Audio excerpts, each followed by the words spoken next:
I'm not a financial advisor anymore, but I used to be. And back in that world, one of the first concepts they teach is called asset allocation. It's a fundamental principle that's often explained using visual aids like color-coded heat maps that show how different types of investments perform year over year. These charts help advisors explain to clients why spreading your money across multiple asset classes, diversification, is so important. For example, 1 year high-yield bonds might be the top performer, then the next year it's Chinese equities. The year after that, maybe cash leads the pack, followed by US equities or commodities. Every year, something different comes out on top. Sometimes these charts include things like gold or real estate, though the one I'm referencing doesn't show those. The key takeaway is that each investment category behaves differently depending on the year and market conditions. So financial advisors tailor strategies based on their clients' needs. Say someone closer to retirement might be advised to lean more heavily into bonds for the steady income they provide. Now, when I first launched this channel, I had a strong belief that once advisors found a way to profit from crypto, they'd begin allocating a small portion, maybe 1 to 5% into it for clients. And that's exactly what we're starting to see now. But here's the twist. My understanding of crypto has evolved. I no longer think it's just another asset class that fits into the existing system. I believe it's much bigger than that. Why? Because the future of these traditional assets, stocks, bonds, real estate, you name it, is tokenization. These will all be digitized and represented on blockchains like the XRP ledger. And since the XRP ledger is the infrastructure facilitating that tokenization, XRP itself will sit at the center of countless trading pairs and transactions. So if you're holding a strong crypto like XRP, especially one based in the US, you're not just betting on a coin, you're investing in the foundation of a new financial system. And that means the percentage of client portfolios allocated to crypto by financial advisors in the near future, it's going to be way beyond 1 to 4.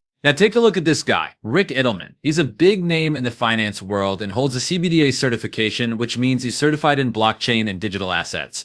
And what he's saying now is a big deal. According to Edelman, if your clients are going to live to age 100 and with life expectancies going up, many will. Traditional investments like just stocks and bonds aren't enough anymore. That old model doesn't cut it. He's actually recommending something that would have sounded crazy a few years ago, allocating between 10% and 40% of a portfolio to crypto. And this isn't just some tweet. He's written about it in detail, possibly even in a full book or guide. This is a major shift in thinking from someone deeply embedded in the traditional financial system. It's another sign that crypto isn't just on the fringe anymore. It's moving to the core of portfolio strategy for the long term. And then there's this tweet from Hunter Horsley, one of the key figures at Bitwise, has shared some huge news. One of the world's top banks, we're talking about a firm with over $1 trillion in assets under management in the wealth management space, has officially greenlit a Bitwise crypto ETF for use in managed accounts by financial advisors. That's a big milestone. That means advisors at this major institution now have crypto investment tools at their fingertips,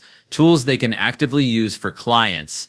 And according to Hunter, the real work starts now, supporting thousands of advisors as they begin to build serious crypto strategies. At best, 2025 is the beginning of crypto going mainstream. So when you put it all together, from the asset allocation changes to Rick Edelman's bold calls to trillion-dollar banks moving in, it's clear we're not heading for a minor shift. We're staring down a tidal wave of change. This is just the beginning, and it's going to be massive. Here's a clip of Donald Trump talking about something he calls the standard.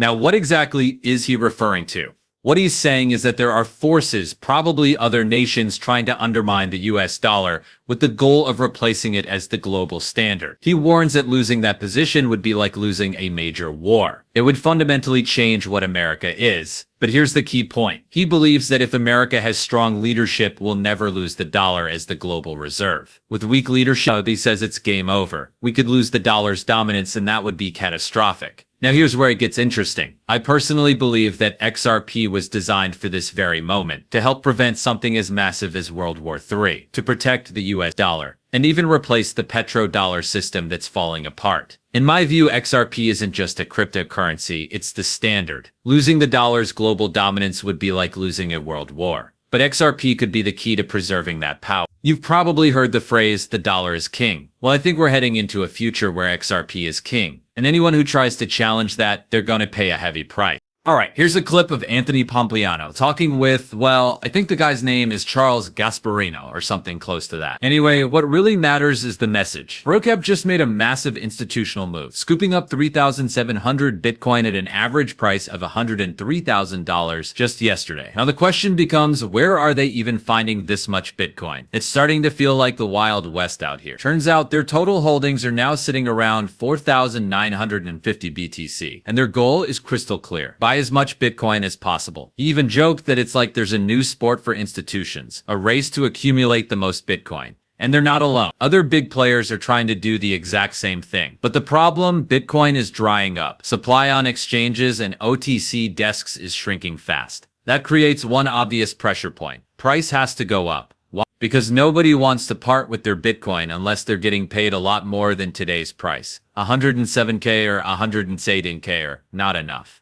This is how Bitcoin works. The price climbs just to convince someone to sell it to the next buyer. But here's the twist. In my opinion, Bitcoin already had its moment. The frenzy, the institutional push. That was the headline. But now, the next wave, the one that really matters, isn't going to be about Bitcoin. All right, let's talk about Cathie Wood. Yeah, I blanked on her name for a second. I'm running on fumes.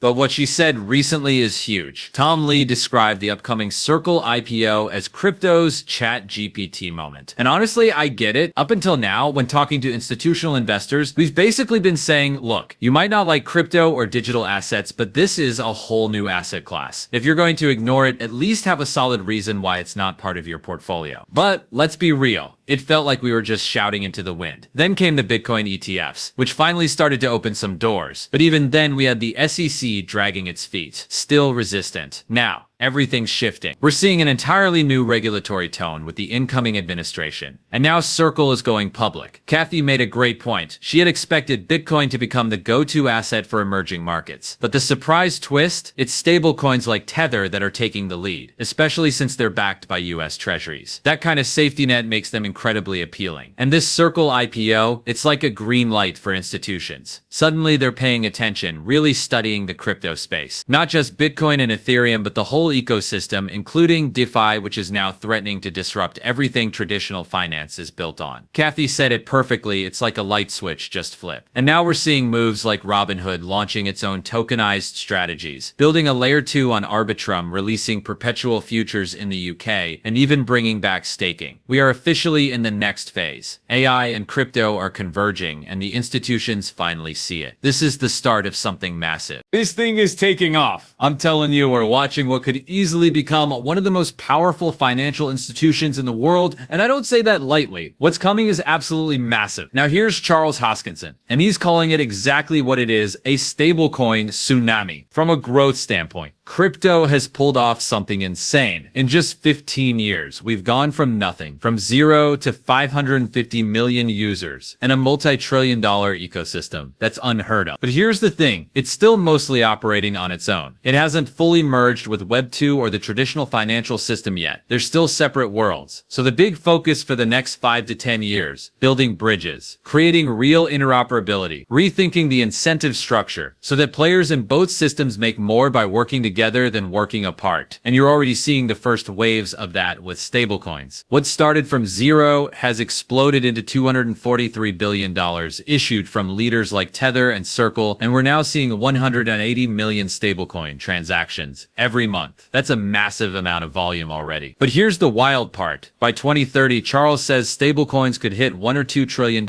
in value and be pushing up to 1 billion transactions per month. So yeah, this isn't a sideshow anymore. Stablecoins are becoming the financial rails of the future. This is massive growth. Plain and simple. And it's not slowing down. Now here's something that should really make you sit up. Brad Garlinghouse just gave full testimony in front of the Senate Banking Committee. This is a huge milestone. I really hope you understand the gravity of this moment. Here's what he told Congress. And yes, he's saying this on the official record. Ripple is using the XRP ledger, an open-source, decentralized, battle-tested blockchain along with its native asset XRP to power global payments. XRP was built for speed, scalability, and low-cost transactions. This is not some underground tech anymore. This is front and center in U.S. financial policy discussions.